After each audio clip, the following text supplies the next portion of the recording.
Okay, magandang hapon ngayon. I-share lang po ako sa inyo na ang concern po ay nginig daw. So ngayon, ni-road test namin, ang napansin ko sa kanya, dikit yung preno. Hindi siya nagpi-pre-wheel. O di ba po, automatic kasi ito eh. Di ba pag naka-drive ka, dapat pag binitawan mo yung preno, auusad ka ng konti. So sa kanya hindi umuusad. Sabi ko, dikit yung preno nito.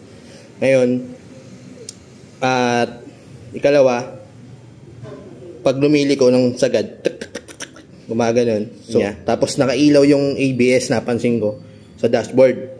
Nung history, yung ABS na yon, tinanong ko po kung bigla na lang umilaw. So after daw po magpalit ng wheel bearing, saka siya umilaw.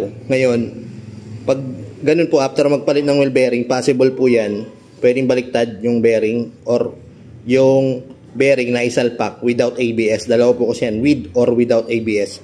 So nakita namin, binaklas namin kanina, ang naging problema niya ay nakasalpak without ABS. Kaya dapat, pag nagpapalit kayo ng wheel bearing, mahalaga na alam natin na with ABS or without ABS yung sakyan natin.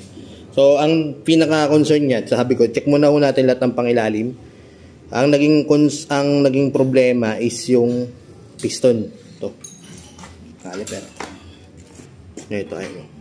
Ito po kasi, pag nanikit yung preno natin, kalimitan po nangyayari, nabubutas yan dahil dito sa boots.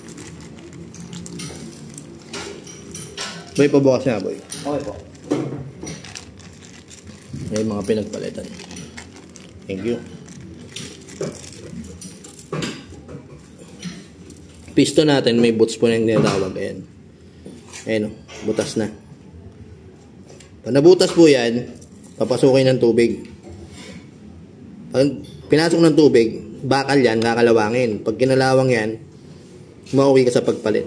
Pero ito, kadalasan hindi naman, o minsan hindi naman ito palit ng palit. Pag nilihan yan, tapos wala naman tama, walang malalim dyan, pwede pa ibalik yan. Kaya lang ito, sa kaso nito, tingnan nyo naman. Ayan, yan naging problema. Kaya pag nami-minor siya, pati yung manubela nag-shake, gumagano, no? Ito tayo. Ito yun naman yung naging cause nung lagotok na tik-tik-tik pag sumasagad ng liko. Dalawa, left and right. Tayo sa manubela.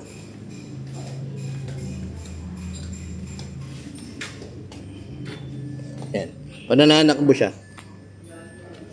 gumagano-ganon. Pag lalo, pag minor, gumagano-ganon. Tapos ramdam sa body. Ngayon, pag panginginig po kasi o vibration ng manubela, maraming pwedeng panggalingan yan. Pwedeng wheel balancing. Yung wheel balancing naman, pag high speed ka, tumatakbo ka ng 80 pataas, nanginginig yan, nang walang ginagawa, nag-accelerate ka lang, possible wheel balancing. Tapos, pag namreno naman, tapos nanginginig, possible yan, rotor disc. Kaya lang iba rito. Kanina na membreno, nanginginig din. Dahil siguro hindi na maayos yung kapit ng preno o lagi na nakakapit. Kaya hindi na naguguluhan na siya, hindi niya malaman kung hihinto siya o tatakbo pa. Kaya ayun yung naging suspect ng piston. Pero pwede rin yan, halimbawa nagpa-balance kayo, karamihan nangyayari sa mga malalaking gulong, yung hub-centric ring. Ngayon may butas po yung center bore natin, yung mags dito, halimbawa ito lang, dapat kasad yan yung mags ninyo. May mga awang dyan, dapat lagyan ng center o hub-centric ring. Tapos, yun, sa preno. Pag nag-a-apply ka ng preno, lalo patulin ka, tapos slight preno, or minsan, pag malakas, madiin ang preno, saka siya nanginginig. Possible naman po yan. Rotor disc, bengkong yung rotor disc natin. So, yun, pa-check. Marami kasing pwedeng panggalingan. Pwede rin under chassis parts, sira. Ngayon, ito, yung shock absorber lang to, palo na lang kasi tapos na rin sa oras, may lumalagotok eh. So maliban doon, wala naman na kami nakita na iba. So yun, nakailaw kasi yun, yung ABS kanina,